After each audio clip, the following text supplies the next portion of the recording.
Uwaila Vbe Ole'Youtube Adazeva dazeo no bagyan Omobi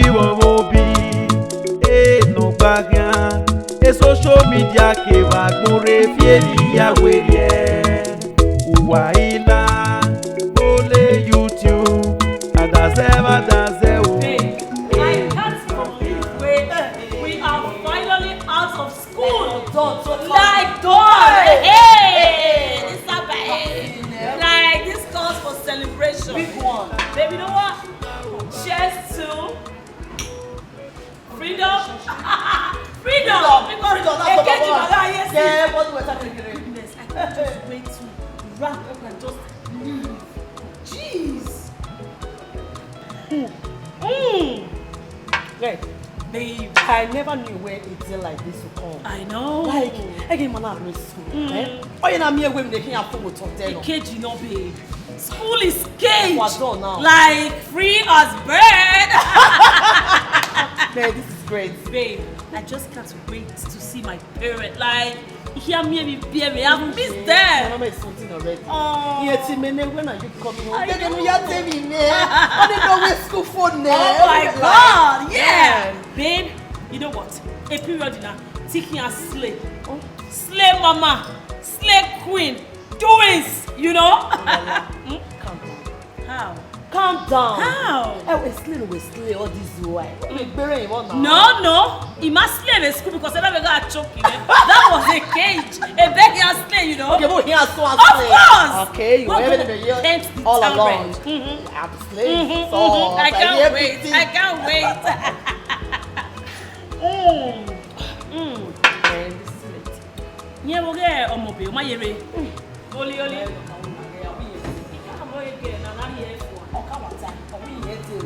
Then after much talk, we'll come and join you. Oh, really? I'll join you guys. Ole taxi. Also, when I take the motor to school. Wait. I said, oh, you know me with you. Yeah. I think you will be maybe they will come, they will return to school. We're done now. But right now we're done, and I'm gonna slay. A slave queen. Eh, what's when now? Open my laptop. You know what now? OVERO. Over. Uwaila. Yes, baby. My every man like take it easy. How? It's still a slave, but not just come and say, He must calm say down. because my dad was choking me. Babe, this is great. It's great. It's great. Cheers again, babe.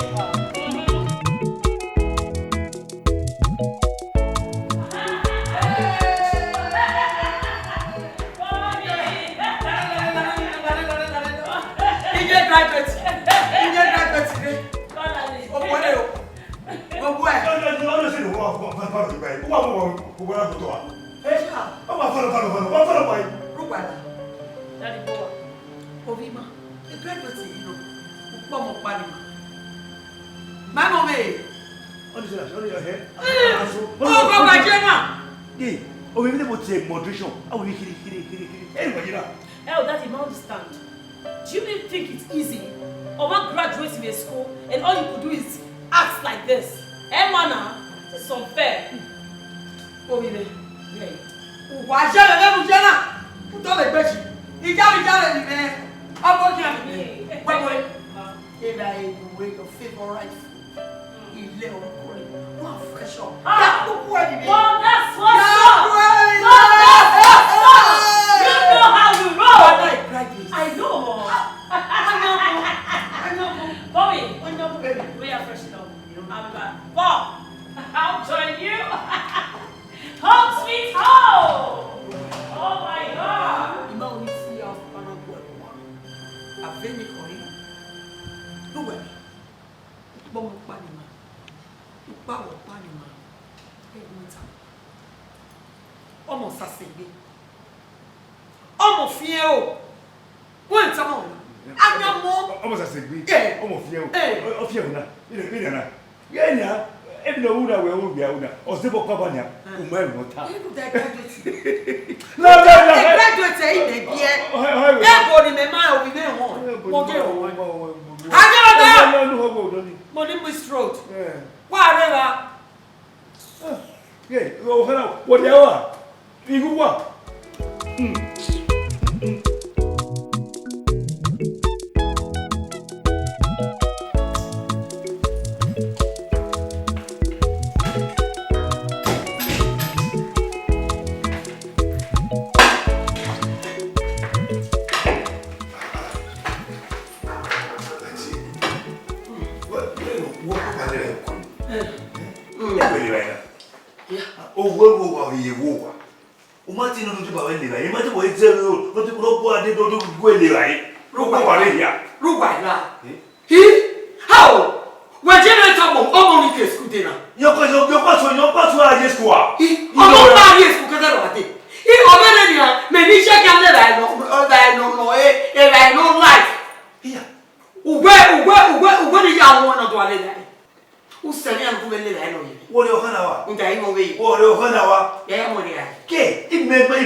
Oh my goodness.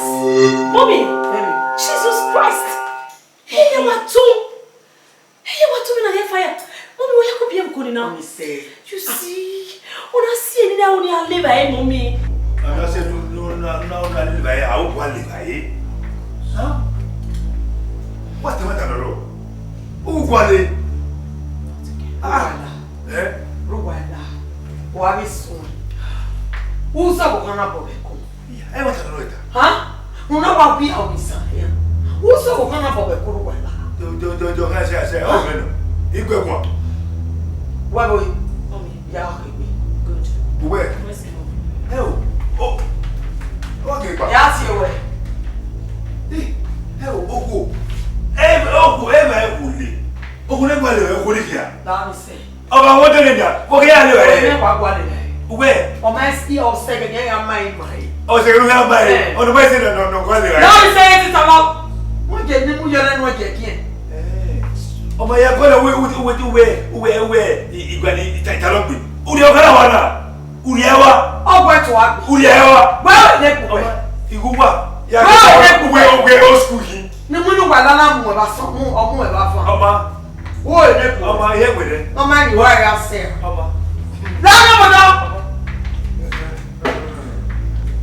And I find a rope pelican. No man, you are out there. The one way, well, neck wet. I'll tell you that this swab. Swab, I come with this away.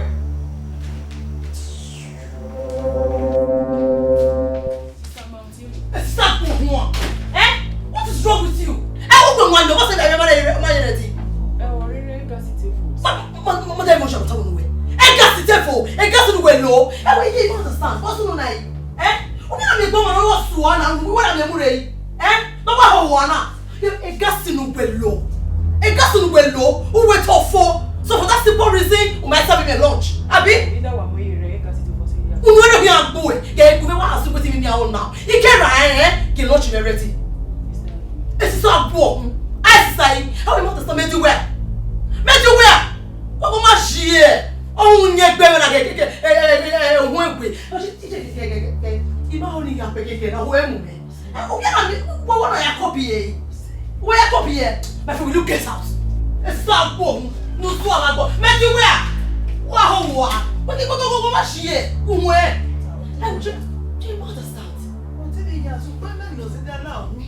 Didn't you want to know what my leg of we are met on it to go with ya. Everyone I know now. Oh, tell me, ma. Who persuaded our with you to be ma? Gone now. So, well, I want if you go look, so you even know with me here. And so, what beautiful we are gay, menopause of the body. Eh? You want to take one around to win now. But what will be there? No, your man, the leg by his bill.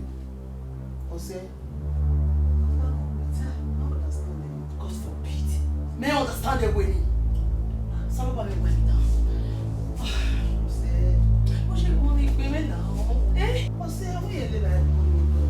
Oh, if you, my dear, ask you. Ask me.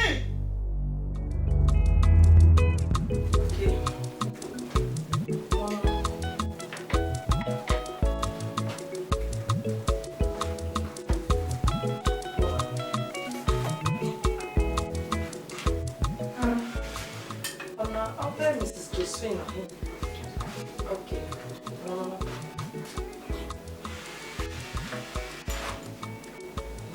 Now.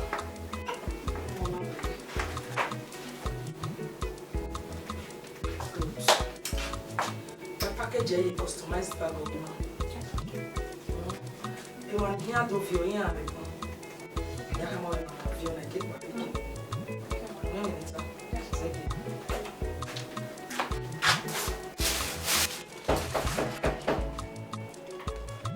Yes.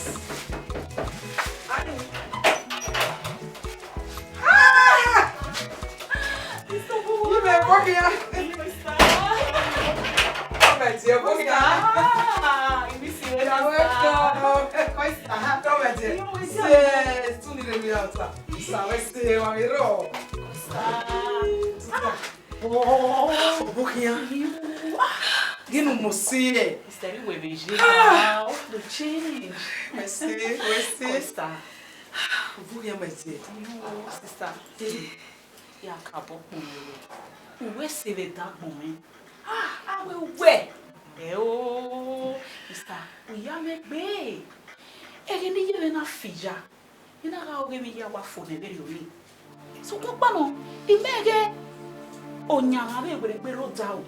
O me ve pe me ba era me na fija. Ade ti era me, mi ana ade. E mi ya fe era me se ai. E ya na do vie ya. So papa no está, no ye me se mo. Escuri yo betene na. Wo ma no ye me yesku. Wo sigo no to sigo no. Etene na wo ya. E kra beti ki na me. Sister ya ka ko me. Ni me etalo. Ni me etalo. De mo ta ma ro. De no ya ta ma me na o me ma se. History me na piwe. Iye mi ya mete. Ijue. Oma wa o te mo pa. Le no ga o te mi. Ili o ga o se mi. Ona ga e o se no so se. O te no so te. E jwe ga ki me. E pa ga ki ne gbe. Wo gba si o. O kinya wu na ta me se bi o we.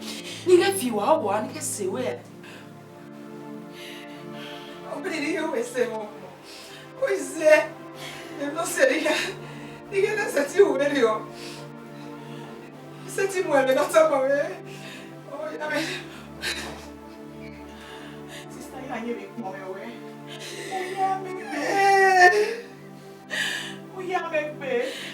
É que não tá dormindo, né, Tatinha? Ah, isso é tinha minha está. Tinha minha pega não na rua, ele me agir. Ele não vai agir, ele não vai ver, mano. Já eu vou lá, eu vou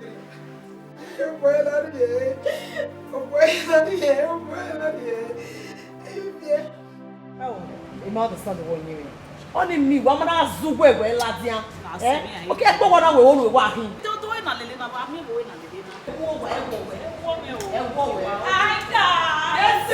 I'm sorry. Let me hear. That's my girl. What's up?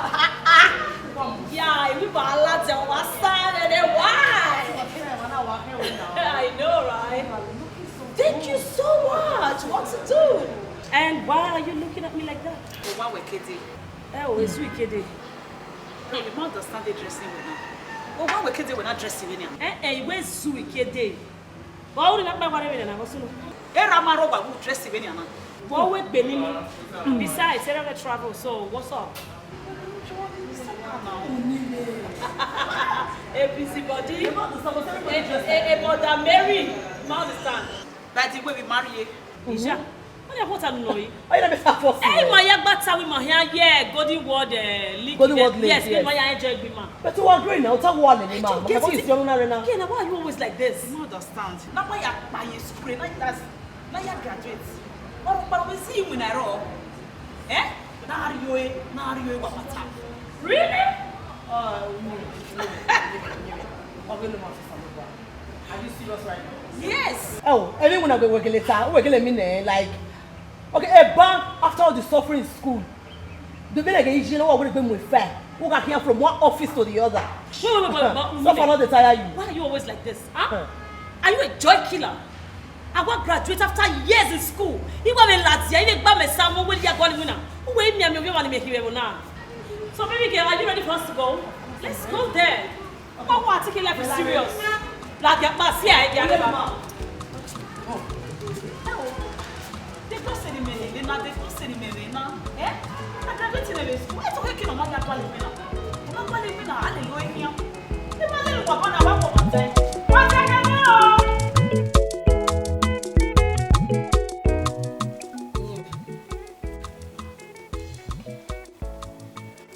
I finish school now. For big benefit. Yeah, you want to say it? Yeah. Dini huo nugauna zebo. Ngaustati waro bini ni. Start working with me and you man really like you not to try your video. E matani. Yin se video. E o jamais no we na we. Dini no. Sister, you submit a CV many. So compare your mind see na winner. Submit it. Yeah, my tea. Yeah, my tea.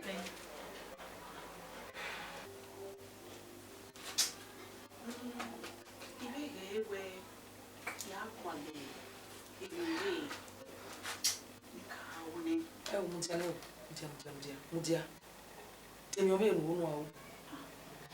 calm down now. The business you know, you can't follow the car. What they may have one any. Business. Okay. Don't sit in a room.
God. Make it see no we see it's not reachable, it's not reachable. Oh my goodness. Uwaila, even when I go look here. Hey, now go. You made what you make a pagwa era. Lao, I mean not even win a man. My sister Wese. Yawa Diowa. Wo Wese. Oma.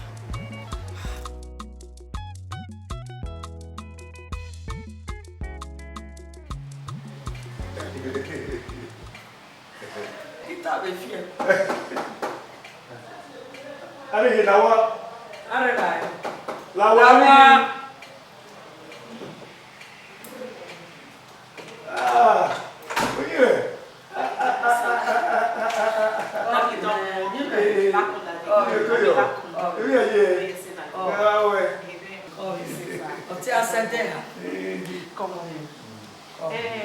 Mommy, você mesmo? Eu não ouvi, ó. Ivia.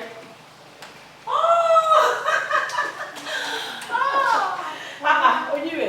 Ebi aye. Oh yes. You look good. We see.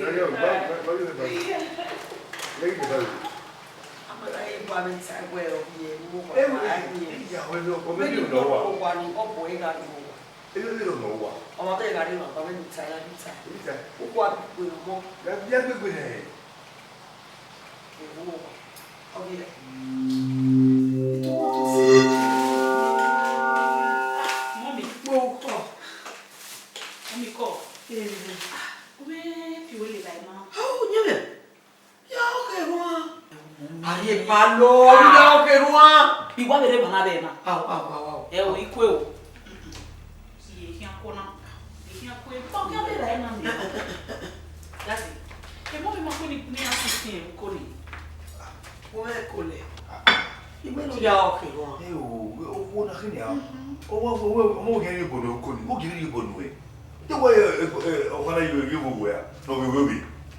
Wo tu tani owi tu yovi o ma vi o moto pa fi o fi pa ke ni bo no no wale bale wa Uwaila ede ya opa o ni wase ebe no wa bisona wa ta se be yo wa ewe wa ta se be yo wa ewe e wa ta no meta e wa ta no ebe ya wa ta bla jamu ebe ya wa ta bla jamu temi ne Uwaila mi to gwa la wana no no wa mo me go to mi ya iga le ni ga fi o ha e be mi no no se a mi ya e go se a e go go to wa mama yo ne e go te ya ja ke ma mo to mo ya le ni pa ya Uwaila ti ewe ko be he o be ara wa ni disgrace ni ma mo mo ya take care of you what can I no yes was order money be straight Ekwa mugbe, ekwa tukpampo yekun. Ìyàwó ebe no oge. Imunu wala mu e. Eri wala gwa tu. Ima no kan ko.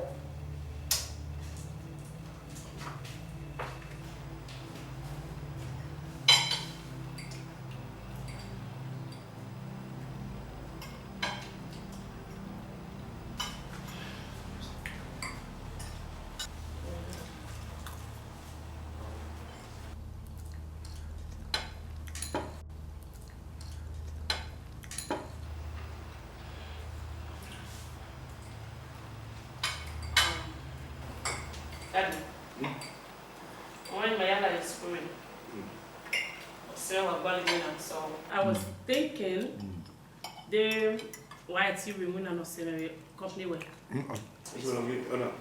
Yes. It's your best friend, and no problem. You have a special place in the city. Are you serious? Yeah. Wow. Daddy, thank you so much. The day Monday, we are day. I'll fix you. Monday. Oh my God! Daddy Wesley, thank you very much. Go ahead by now. Jesus Christ. Uwaila, Just like that. Uwaila, what's the way? Whatever we are about the school food. Huh? When did they tell you you want muna? Huh?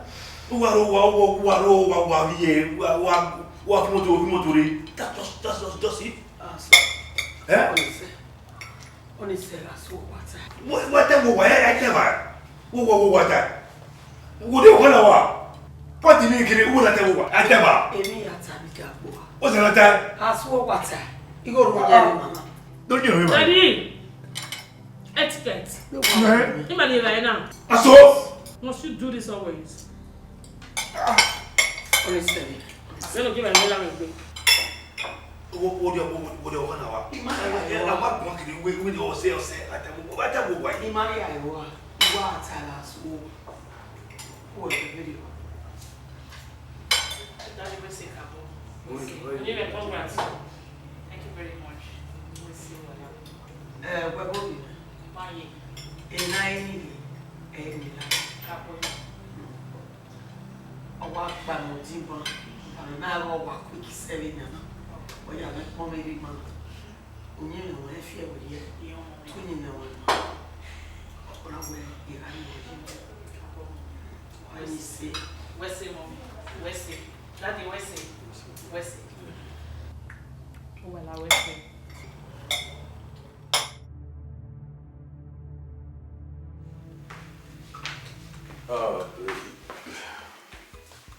I know. I'm so hungry. Babe, you didn't want to do it. Really? I swear. Then you get into the kitchen and cook something for us? Come on. The woman will be in the kitchen. How? Yeah, I'll die, man. Or drink? Babe, come on now. You want to be me. What you expect to be like? I place the order today. Don't be right now. Not today. I order now. Yari, you know. Come on.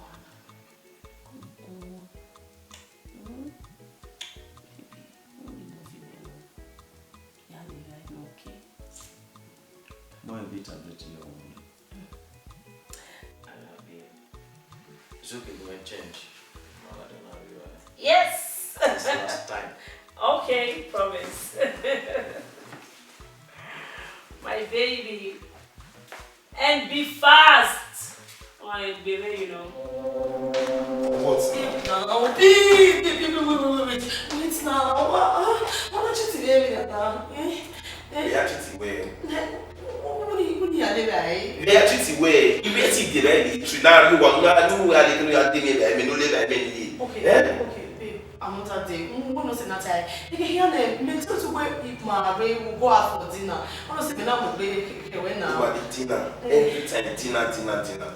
He's setting. You only hear that you go to wait. You learn me. Why you? Okay, babe. Imagine. Don't worry. What are you?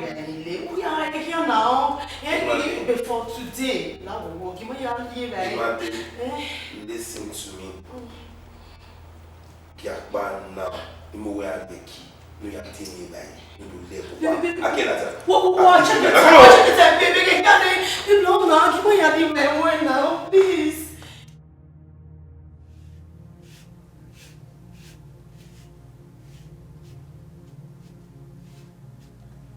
Yes. My love. Babe. I can see. About to wrong. Don't hear me. I'm not going to stay long. Okay. So, Yaga Hewe, I'll be waiting. Oh, good, my dear. But doing a butter at your tani. Any am What? What are you? Spaghetti pepper soup. Babe, spaghetti pepper soup. Oh, sure. Why not? Yale, wait. All right. Okay, baby. Let me run. Yale, wait. All right. Okay. Bye. Ekpek bill.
Babe! Yeah. Good evening.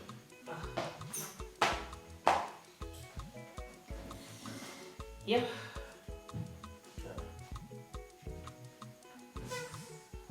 A nice spaghetti pepper soup now. Okay. A nice spaghetti now. It's always spaghetti. Spaghetti pepper soup will really get But spaghetti we're not here now. but the pepper soup I may have raw. Like that. Babe, what like now? I spent hours cooking this now. Come on. Test it. What like a I'm really chicken your come up with raw, just like that.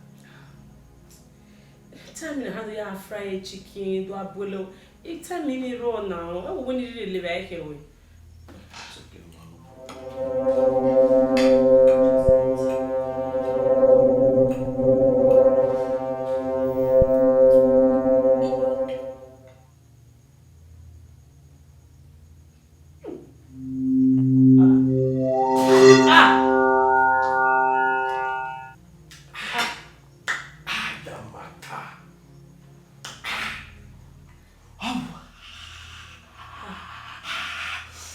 Babe, wasn't It's okay when I say we are there. how? Only fear we need to. Babe, this is unfair. On a manner, You live there, no, my way appreciate me when you waste in live there, complain. They don't even no exaggerate, you know. What happened to you? And you wrote there now. You live there now, say.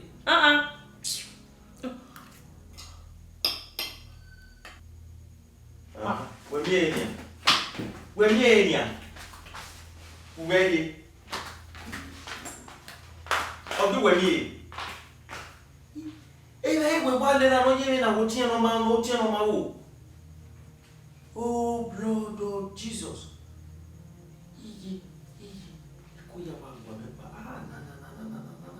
Father Lord God, thank you, Samuel. Thank you, Samuel. What is this?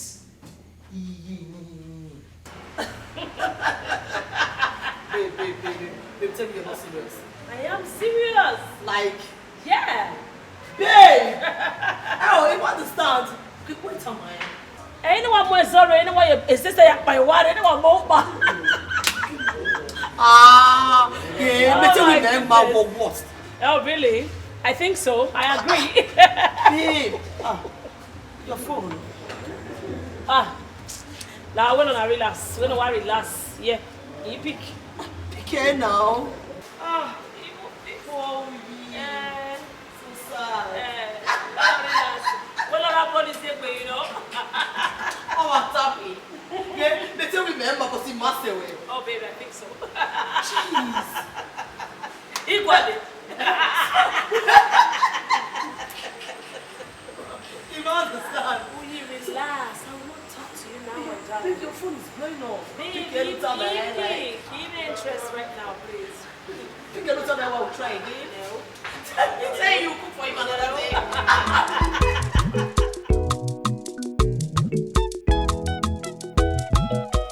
She's a jolly good fellow, but she's a jolly good fellow, but she's a jolly good fellow. And so say only me, babe. I got you some stars. My Winnie, how will you move with me? Okay. Who like you? What's my name? Kotamame. Who like you? Even I am with you. If I need digging you, man, a problem, you're still complaining. Oh, Who's your Vienna? Who is your Vienna? Your Majesty, we will succumb me, no. That would be how like me always. Now we're only mash. Quite. Wow. Good husband. No, where's it? Yeah, you could attitude in our engineer. Can I get a dog? No. A peg? A kiss? A head? Stop it! I'm gonna get your name because he ain't one way laugh. Dave, stop. When you're away after freshening up, you can just swim. Roll your boat gently down the sea. Very.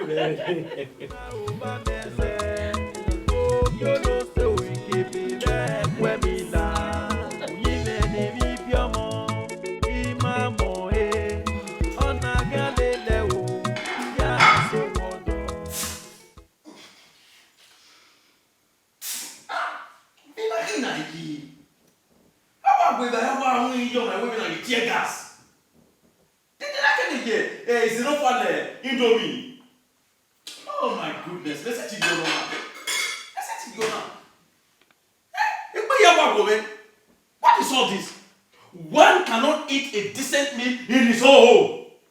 For how long am I going to continue to do this? Rubbish! Oh God.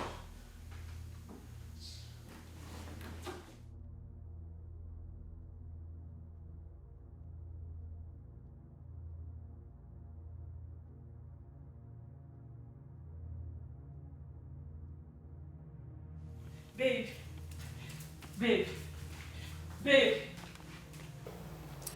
Oh, baby.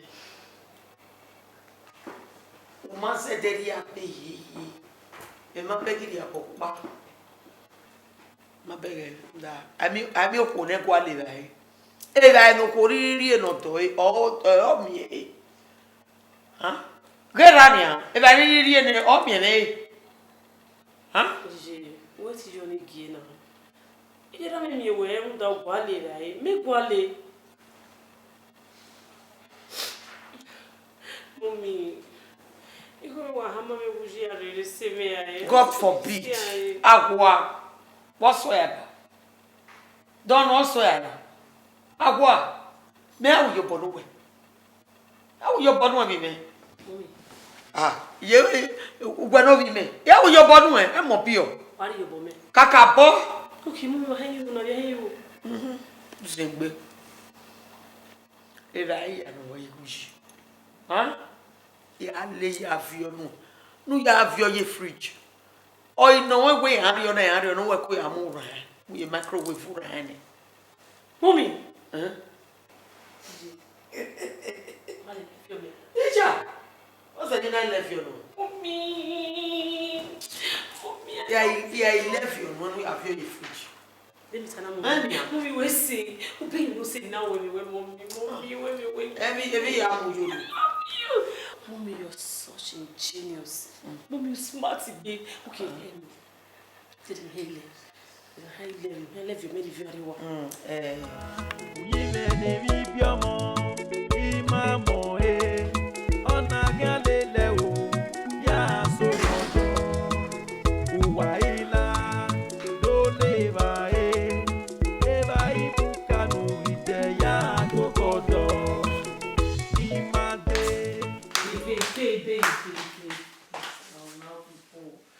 Now, my love, egg me.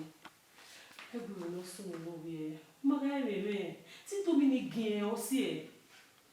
Apart from walking, and he no worry what you like tear gas. Baby, my do not gain no. Yeah, I've already made it to you, right? Look, passing. If there will be a little a stew, a little spaghetti, you know, a little me. The best way I like here now, you will chicken and eggy and please. You shouldn't have bothered about that. You want protecting here, right? If you mean to more now. No, you more, you might only give by him. What will you do? Baby, I love you. No, I like it. I promise you. Egg will make one. Baby, you like this one.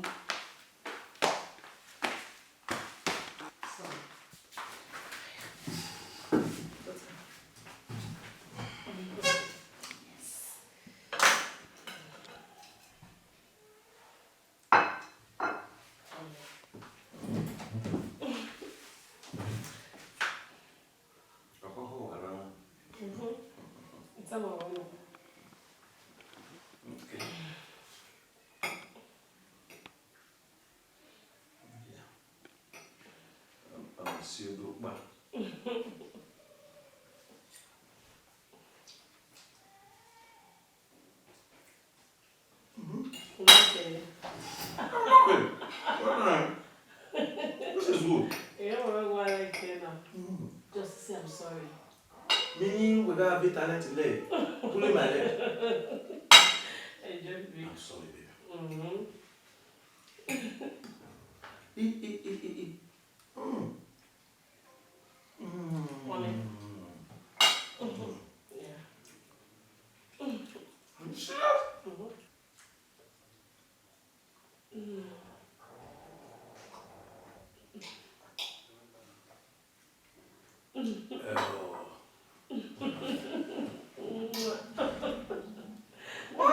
Yeah, baby. Yeah, let's do now. Okay, pepper stew. Pepper and onion stew. Okay, let's try pepper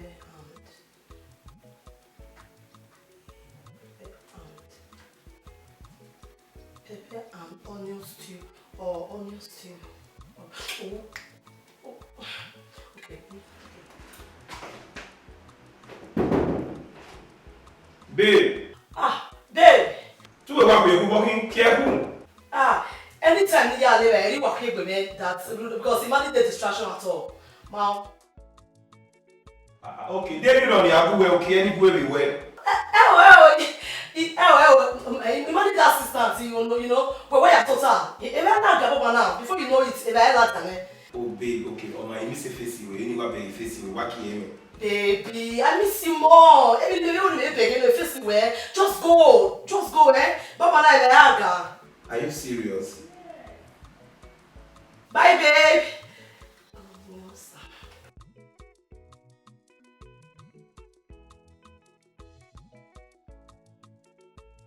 Okay, yeah, well.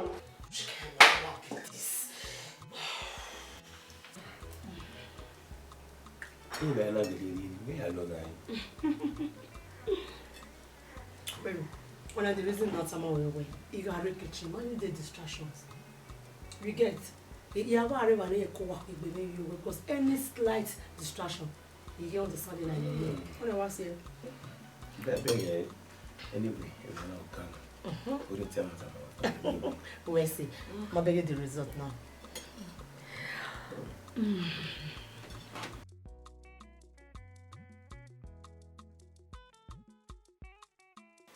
Wow. Babe, you are glowing. I swear. I mean, who was shine? Obosua. Really? Oh, someone about him where? He's really trying. So tell me, what is the secret? You know the secret, you know?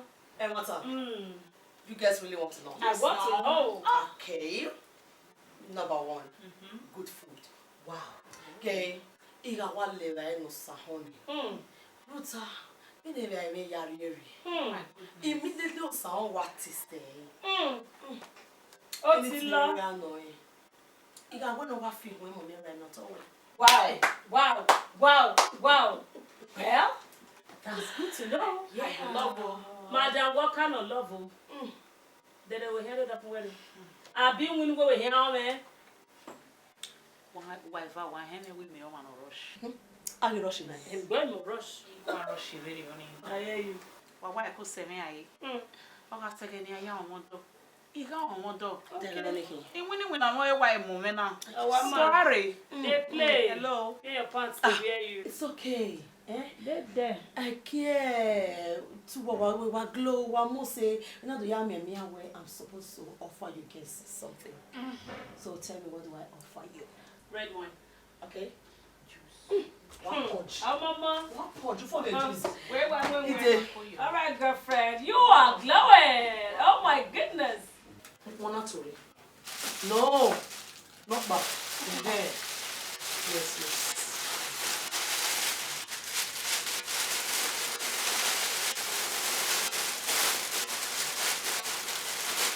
See,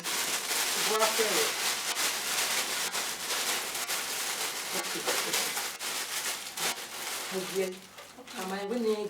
We my woman and I'm say, Mamma, really good. Zegio, Babana. Okay, ma.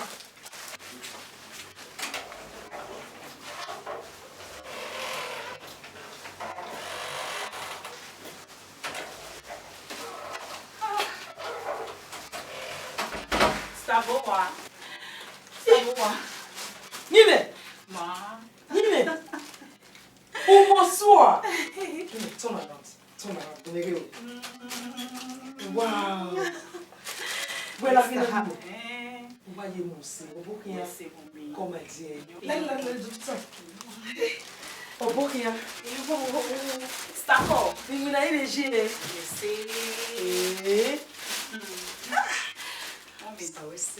Eti we no. They get away. Abate ine. Don't know. Zodobo. They get away. Hello.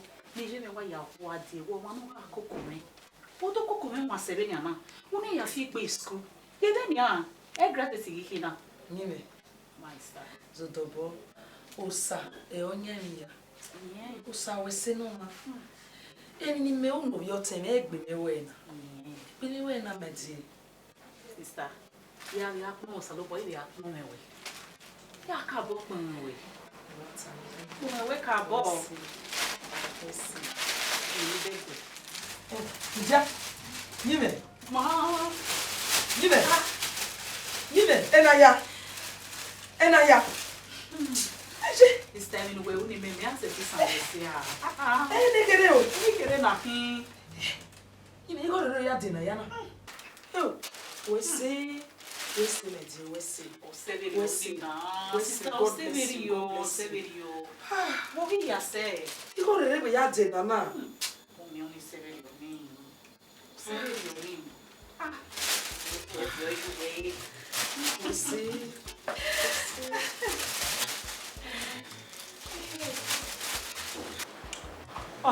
Hey. Bello. Emi ama ti le phone mi. Ala. O se di wo lo phone. Ma ti lo we wo. More send you need away. We need more. Ya wo pe by no man limit. Kakaba wa enjoy. O se. You So no one look good, no gear going in you wait then I be dry fish making up you way. So when you walk on I back out away now. Only. Okodo. Originally here. The very distressful now. And you know my baby. It's when I live away like no one Even is though I'm already yet I'm up with one day but then you go there and go. My family. Let's get by the office. So really well. Okay. Love you. Okay, man. Love you.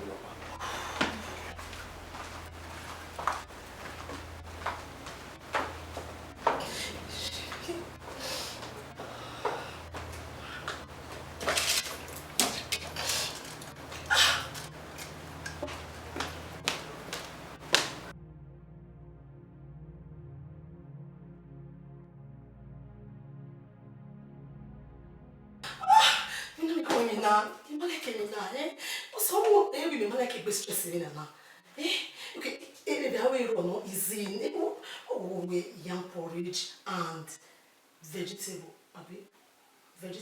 porridge. Ah! Okay. I mean more vegetable you with porridge. Okay, yam. Okay. Okay. Nene gogo or gogo. Okay, YouTube will be better. Okay. YouTube. Oh. Yum. Okay. How to make prepare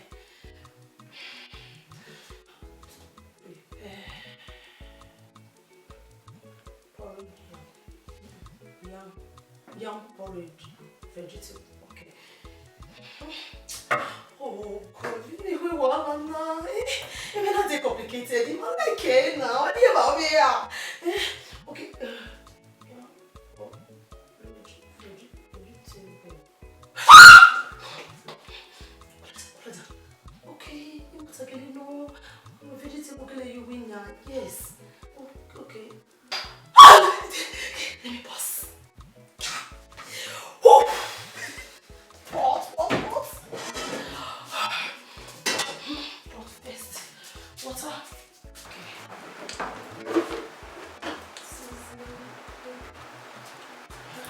I like curry. Baby, there. Babe! Who are you here for? Babe, I'm here. You know the rules now, eh? Everybody go relax. And you already babala. Okay. Babe, on the baby like Galia. Yes. Oh no. Okay, get ready, Ghana, eh? Babala wana here. Where are relax, eh? Oh yeah, when you start, when you go to the get code, so they get started no day. I'll join soon. Okay, the other way I go. Okay, push over your home. Okay, darling. Okay, love you. I'm waiting.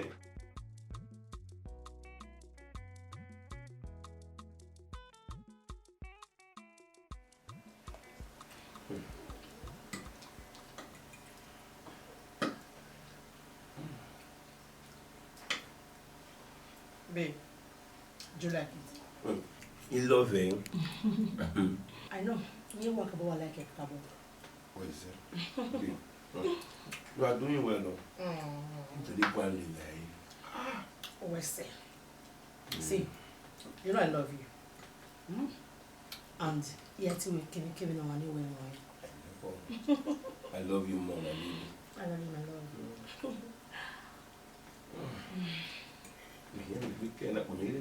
Oh, yeah, Karen, I'll do I hear them.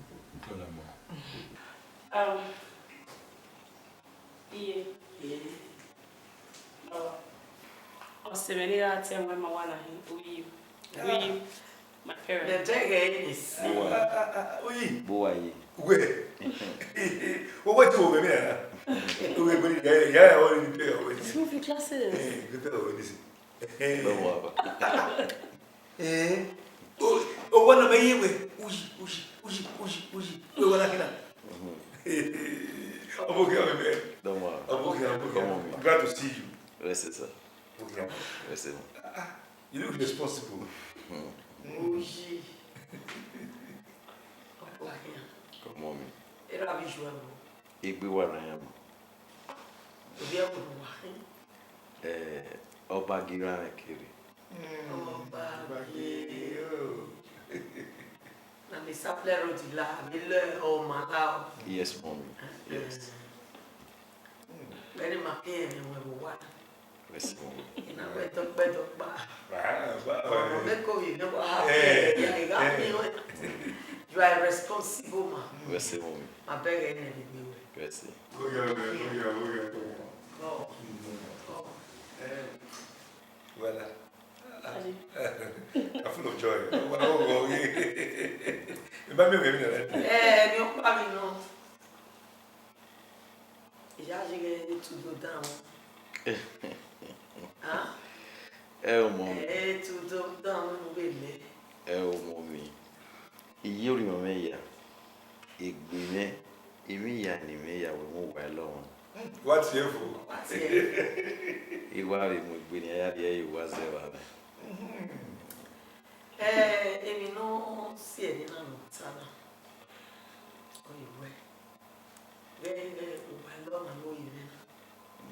Yo pa ibo abun re ni ma le rai. I know. Ore si e na ye mo ko ye. Ita odo opi ano ki ari e ki agbo e mo do. Aluga no ki aro iwe.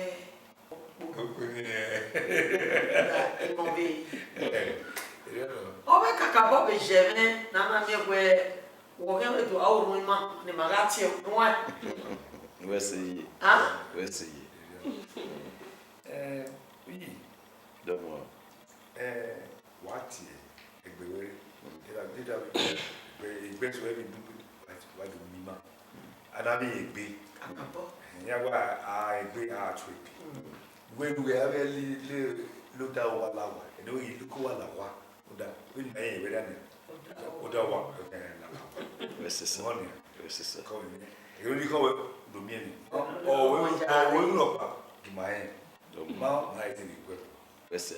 ko ni O menti. Emi no be mori oni he. Ibi mama na be ni ya ivie e mama do mi wa. So kwa e hia wa via ro do wiri. Na we ni ka. Dori egbe manen wa make na e. we see la no adonari we what did you say Daddy, we are man wearing. okay what did you go Awa ye na wa. we don't get the money go there Yes.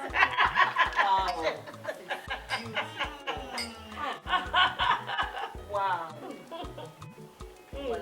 Okay, no matter. You go no in. You go no. Thank you I'm so so happy much. for you. I was surprised. But one no way, babe. Can I come see your parents? I'm like, Oh my goodness. One of them even said yes. I mean, I couldn't believe my ears. I was so shocked. Okay, must stop. They don't know you. I don't know what the way they read it now. No, Babe. talking about that, Uyini man, he will not waste time. Wow. I'm telling you guys. Babe, I'm so happy. Just to hear. This is coming from you. Workaholic. One of you I want to take baby and now we know Yaria. It's as if we're on a joke, you know. At least okay, listen. When are you bringing a man? Let's buy me when me be eh. Now. La wo la e do re me muti wa. You understand? When na me aga gwan e wona ko so ni wuna me yo wewe. Na gwan me na ide ke gbe ya. You let him agree now. In reality what am we like? You need a man. What you are going and time is no longer on your side. Oh, with me. Huh? Excuse me. Am I saying it or not? What do you? Again, I wait to Again? Hey, mom, so yeah, wait to This is your favorite hairstyle. What am I? Eh, gara mama na ya bi mo fun you mo be pe dem be we go won. What is it? What's an hour? Oh, Unyime, emi obi ero. See, all them in the chat time away. Unyime managari winner. Oga rest alone. They no be no buy. Emi obi ero no buy now. It's a good compliment. A workaholic. Meaning, why are you winner? Eh? Oh, wama. Why is she angry? Daddy, don't must sir. You call you. Call daddy. Or pay the two to even office. So, maybe for the opportunity to work. Thank God, now we end up in New England. So, what we have to work on now. That's it. I don't understand. You will have a woman. Or one you know what like you know when you want dinner. Oh, That's like my brother don't know not possible. Yeah, come out. We'll be down with Oh yeah. That's go. I finished with your ramen. I should have rebel. Okay. Come out this way. Alright, we have to office. Yeah, but they have like. No way, I'm not going to come here in the office. Do it you. And who will see? Ah, yeah, what I'm going to go here. Daddy, we see. Now, if you with you, no one and wow, we have you. I said, anyway, make sure you do it. And I'll be there for you. Now, call me. Call me. We see. Every time away. Oma, we see that. Go. Oma, yama. Go ahead. Call daddy. Okay. Daddy, let's Go. see. Let's go with you. Daddy.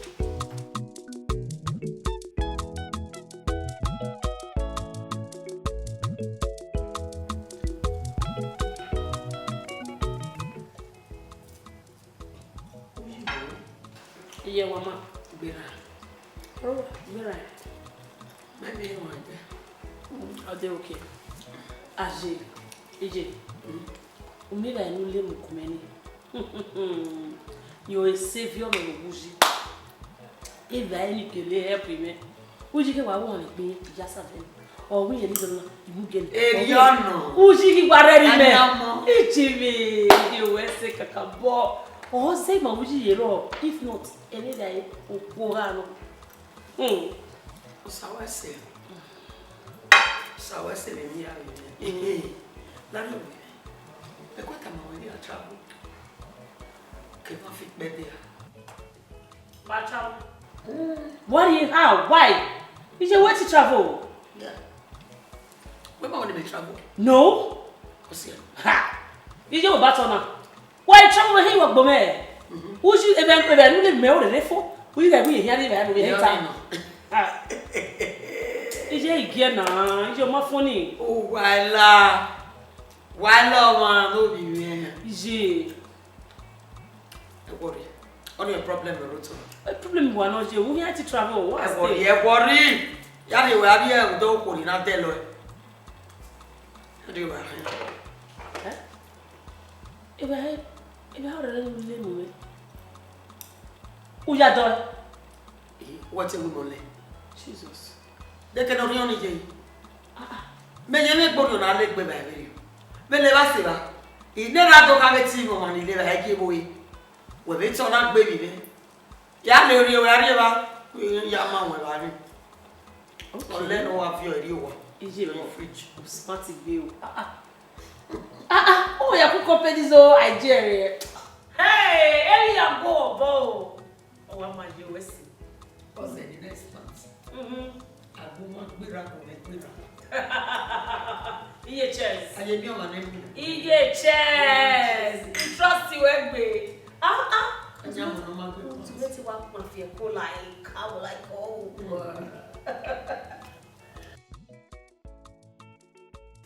nene so e wa ni e wa gina eh o ge vate tu ba e mo ima a fi pe yin to go du ko de na mo to no popon ga popon no bala me ga bala me can agree pot to boy popon Benu tana. set food for me set food for me Why? no dai ba e ri e ba e de na mo to won me bo don no o he no vegetable no ogino ki aga han e de owo no e ba ya nu ji wa e ya fe e ya gwa obo o give wa tu gbanban e no ba gidi e no ba o legbe e na wi mu ri ba e ba nu ri agwa lo o leve yo lele we kula ne uvio adi wa do fio yi fridge am be to wo Okay. mommy be where dey fia ma Mommy call. Sister Bohia. Where's it? Oh, when? we be no cool Hey, no here we marriage. Nia, me mo ko be. Sister Bohia. Mo ko be. Iri wa ya ko we. Bohia. Costa. Let's see. Go. Iri. We ga afia ba we dere. Ina we, ha? Veru ya ma mane ori no mo wa chipi dere. Na we ya ni no kure. Wọ́n pẹ́ gbá náà. Ìyẹn wọrí ìyẹn mi yà. Special one. Kàbọ̀ tí àwọn máa gbé. Pé má trust yìí. Bí lórí bí yẹn wà bó àlẹ́jì wà náà náà ni. Mọ ọtí wọn náà ni. Bí ẹyin mọ́tò pa. Wẹ́sì Star Wẹ́sì. A guy wey mo bọ́ like spaghetti. Ọmọ náà wọ́n bẹ rí ndomi wà bí náà. Bọ́ọ̀ni máa wọ́n ní wọ́n lẹ̀ ẹ̀zẹ̀rẹ̀ stew wọn mi. Beso vegetable Omo oil. Egile no back on. Wha le mi ya wa me. Okay. Me na very fridge, yes. So anytime we have need anything. What feel like in the fridge? We can go around very. Oh, you go ya. Mommy trust him. He trust you. Oh, ya me dia ati ma. Sister, I worry. We don't so top. Beni ye worry we na. O wa mi ni asset you. We worry. Bless your mind. Ya mama ya. Mommy deni bi anyo gwede no ai wona. Remote me. Remote. Mommy anything. He trust you. Ya gbe.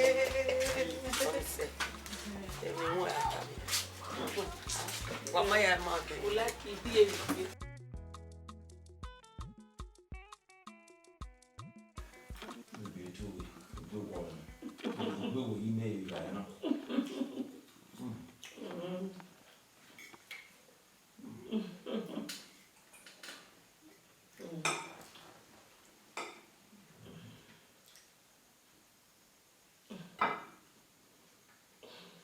Babe, nothing.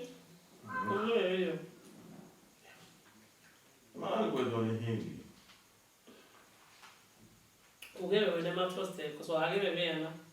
To another so let it out. Before then, you came over here. Well, can you appreciate you when you were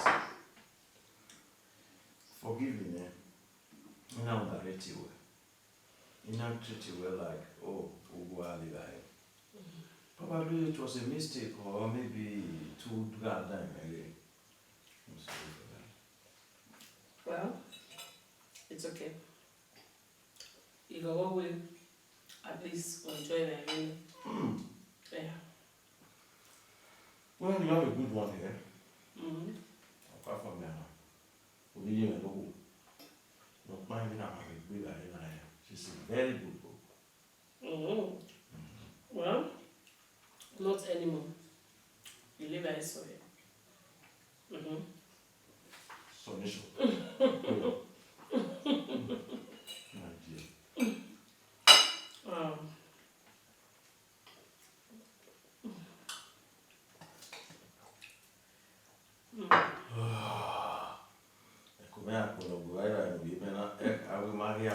I know.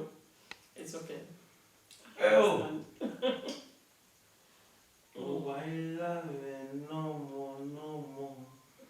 Venu leva evopo.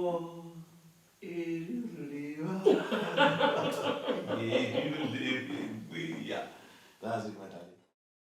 Oviye Bohu. Ibu Okuni making a dinner girlfriend. Only away by nearly organo.